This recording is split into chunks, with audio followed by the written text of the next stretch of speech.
I love the lyrics to this song, Bruno Mars. If you ever find yourself stuck in the middle of the sea, I'll sail the world to find you. If you ever find yourself lost in the dark and you can't see, I will be the light that guides you. We find out what we're made of when we're called to help our friends in need. You can count on me. I love this, but what I'm going to talk about today is that, oh yes, that, and oh so much more. Because it's easy to be the guiding light for our friends, for our families. It's not always that easy to stretch and expand into those places that feel a little bit odd or strange. I'm talking about no strangers, or different, or even icky. Sometimes we gotta stretch in that direction, and this is the work of the Bodhisattva in the Buddhist tradition. We're challenged, and that's what we've been talking about all month. James talked about the road from empathy to compassion. We are challenged to expand so that we have the capacity to hear the proverbial cries of the world. That's why Buddha has such big, long, droopy ears. Did you know that? So that he can hear the cries of the world. It's the story of Kuan Yin, see, to be able to be that compassionate presence for everybody. Not just our sons and daughters and parents and best friends, but for everybody. So that this entire series this month has been an expansion of our awareness. How do we get out of our tiny little box of comfort and stretch into those places so that we can be the ones that bring forth the light, that bring forth the light when other people are feeling helpless, when they're feeling rejected, when they're feeling unprotected, when they don't feel safe in the world. How do we do that? And the Dalai Lama suggests in his wonderful book that he wrote at the turn of the century that we cultivate this capacity to step into what he calls universal responsibility. To be responsible to do the Ubuntu thing, to step into that so that we get it that we're all one.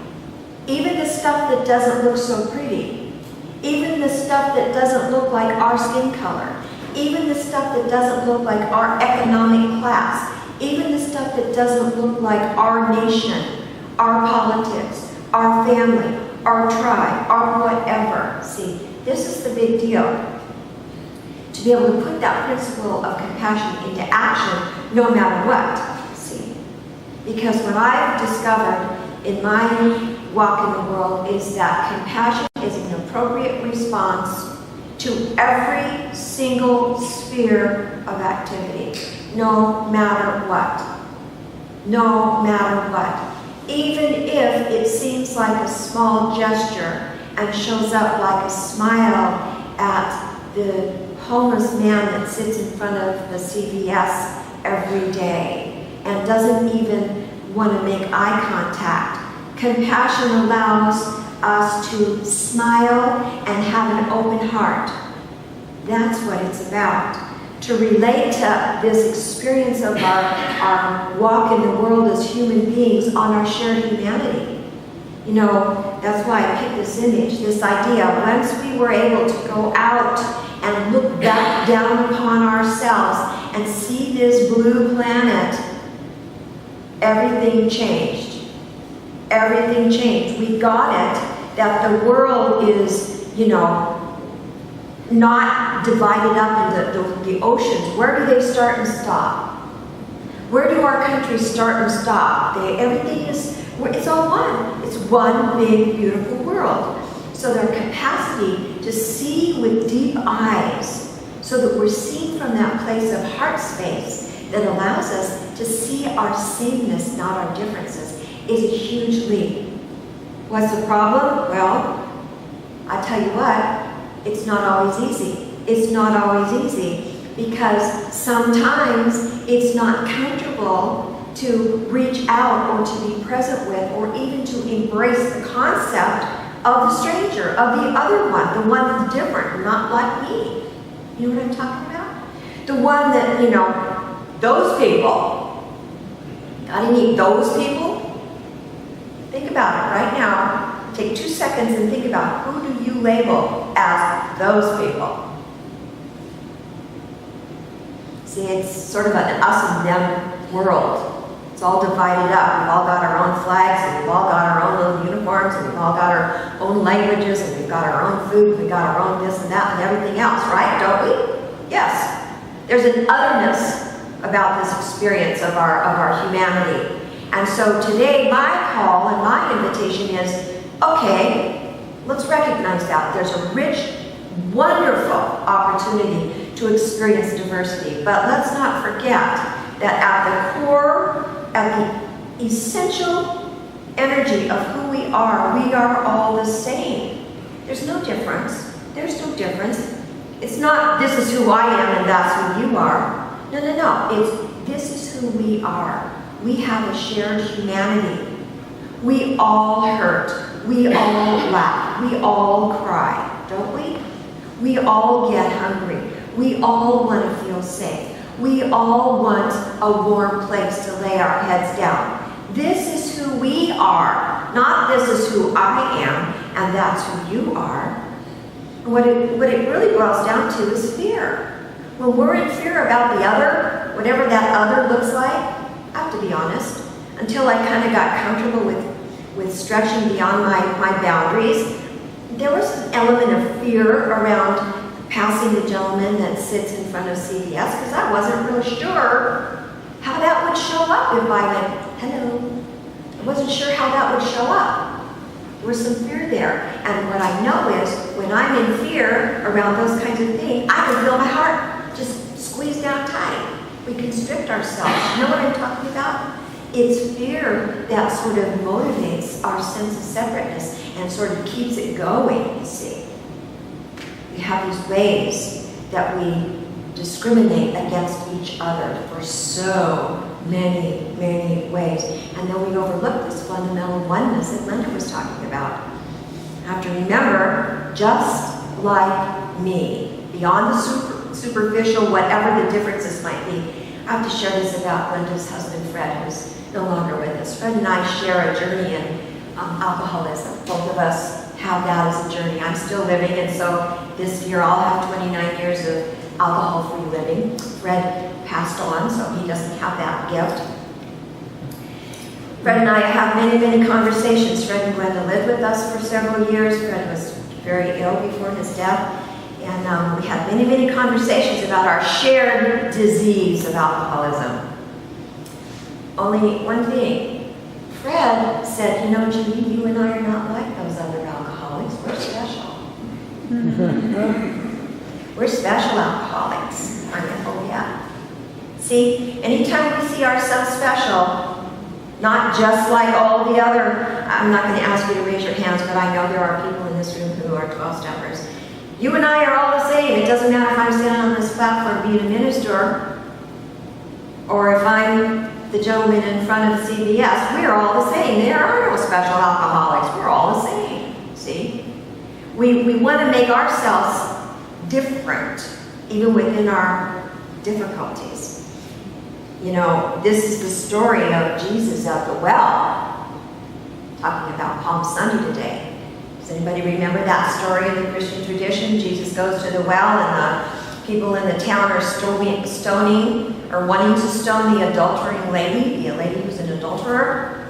And Jesus comes along, and his invitation to this group of people is, just like Fred and I, the special alcoholics, the invitation is, let the one of you that doesn't have any sin, that has never done anything wrong, let you be the one to throw the first stone. See, we all think we're so special. We all think we're so holy. We all think we don't have these problems. Guess what? if we really look at it, if we look deeply, we can see ourselves in the other. Is that the truth? We can see ourselves in the other. Anything can happen to anyone at any time. I've learned that in my life. Anything can happen to anyone at any time.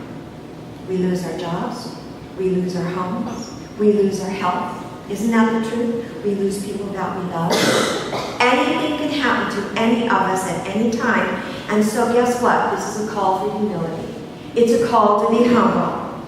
It's a call to see that when we have this humility that lets us see that we could be in that person's shoes. James talked about walking in the other person's shoes last Sunday, about this journey of empathy that lets us be in that energy of the pain that needs the compassion. James invited us to go on that journey with him. When we can be humble enough to do that, to go, oh yeah, just like me. Oh yeah, afraid, just like me. Oh yeah, hungry, just like me. Oh yeah, whatever, in grief, just like me. When we do that, you know what? When we're humble in our spiritual walk in the world, there's a part of us that dissolves a little bit. As we blend and mesh and join in with others, we become one. We get it. Oh yeah, oh yeah. Some of the harshness around the edges wears off. We get a little softer. We're not so rigid. We sort of dissolve a little bit so that we can join with whatever that thing is, whatever that pain is, whatever that suffering is, so that we can actually understand it at the level of being present with it.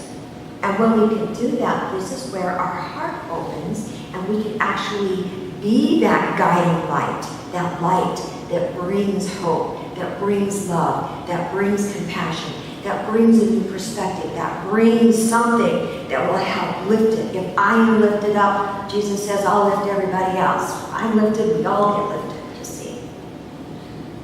To see everybody else is just like me. Ignoring all of our differences and not focusing on all of those things that we perceive as separating factors. And then when we do that and our heart opens, then the separation, all those lines, the oceans start to sort of come and flow together. We get it.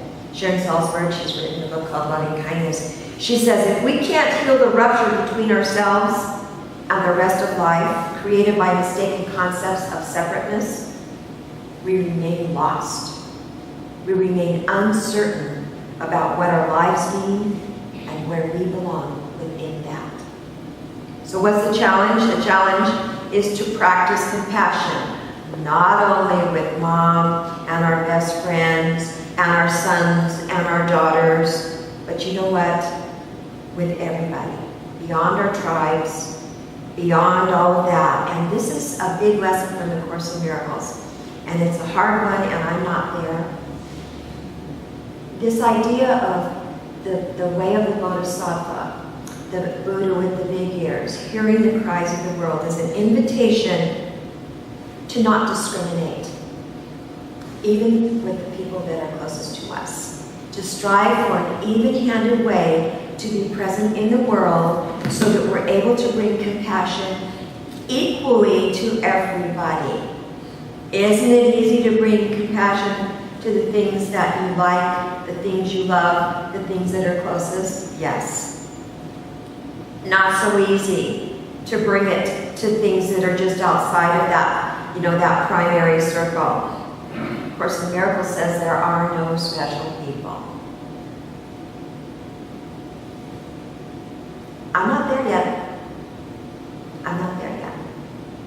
My children, my grandchildren, my mother, my family, my dear friends, Reverend Linda, I still am attached to special people, all of you. But this call is to expand beyond that so that we have the capacity to bring this compassion, this love, this heart, this guiding light to a bigger arena. So that we don't hold this idea, I better not love anymore or I might run out. Don't have enough left over, I better keep it for people close to me. We can't run out. We cannot run out. You know why? God is love. God doesn't love us. God is love. And we are that. And we can't run out. And so when we get it, that we can expand beyond our primary circle and work at this idea, I'm working on it, that there are no special people, that we can love, love, love, love, love, have compassion, and just let it keep going. This is where we can really test our spiritual maturity, because our spiritual masters tell us compassion that we show to others, the strangers in our lives, is a measure of our spiritual health.